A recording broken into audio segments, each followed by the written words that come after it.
นกับน้องหน้ามนสัญญาย้อนบ่ต้องกังวลอ้ายหักเหลือล้นเว้าจริงจากใจ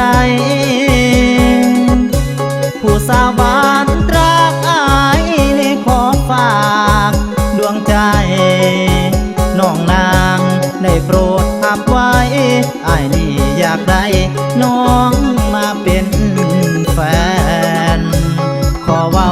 เป็นแฟนอ้ายสุดห่วงแหนนวลน้องสามวัย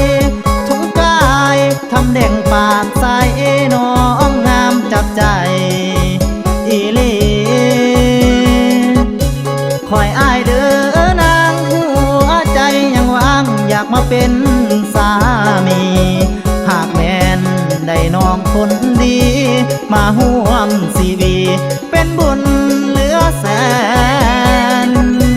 สาวบ้านทงแคนอ้ายคิดฮอดแหงแท้เด้หัวใจให้คอยอ้ายเด้อสามไว้สิบอกผู้ใหญ่ให้ไปสู่ขอน้องจงคอยท่าอ้ายแห่ขันมากจะมาสู่ขอสองเฮาคงได้ห่วงหอ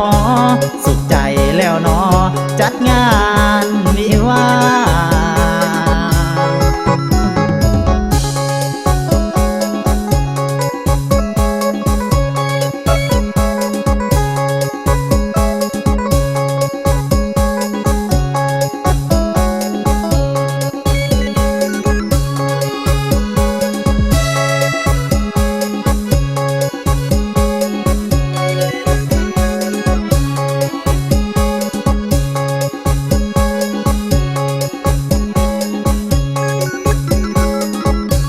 ขอเว้า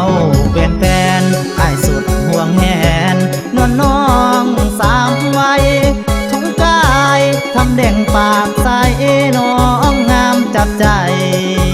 อีหลีคอยอ้ายเด้อนางหัวใจยังว่างอยากมาเป็นสามีหากแม่นได้น้องคนดีมาห่วมชีวีเป็นบุญเหลือแสนสาวบ้านทงแคนอ้ายคิดฮอดแหงแท้เด้หัวใจให้คอยอ้ายเด้อสามไว้สิบอกผู้ใหญ่ให้ไปสู่